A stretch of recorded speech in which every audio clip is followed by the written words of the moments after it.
that then with the political analyst Eusebius McKaiser. He's in Johannesburg for us.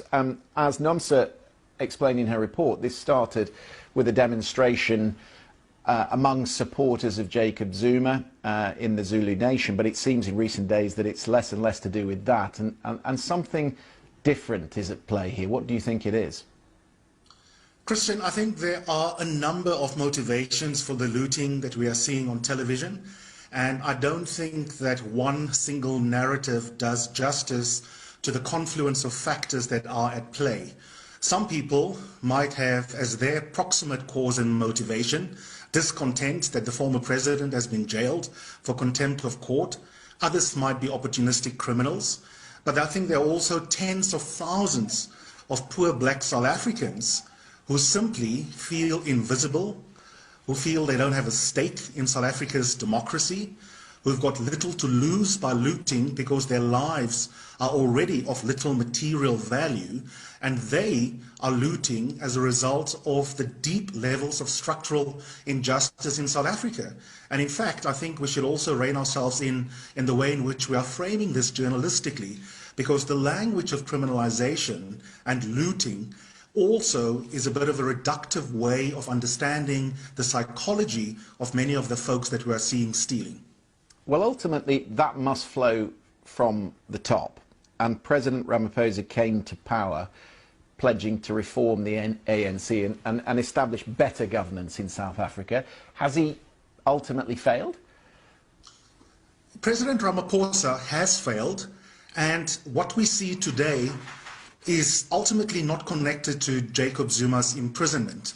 Jacob Zuma is the trigger for these events, but they have their roots in the slow degradation of the ANC-led state. The ANC state is technocratically inept. It hasn't been able to grow the South African economy, which is why, Christian, we have, for example, 74% of folks under the age of 25 in South Africa jobless and not in any education or training facility.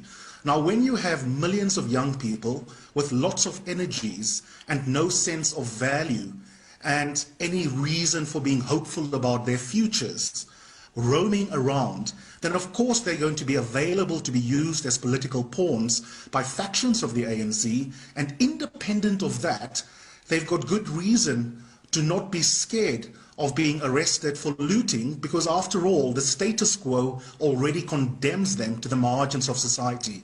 So I think the best way to read what's going on in South Africa is that it is ultimately an expression of ANC statehood that has failed completely. So where does this go then? Is there a danger that the country slides back to the ethnic infighting of the early 90s under apartheid?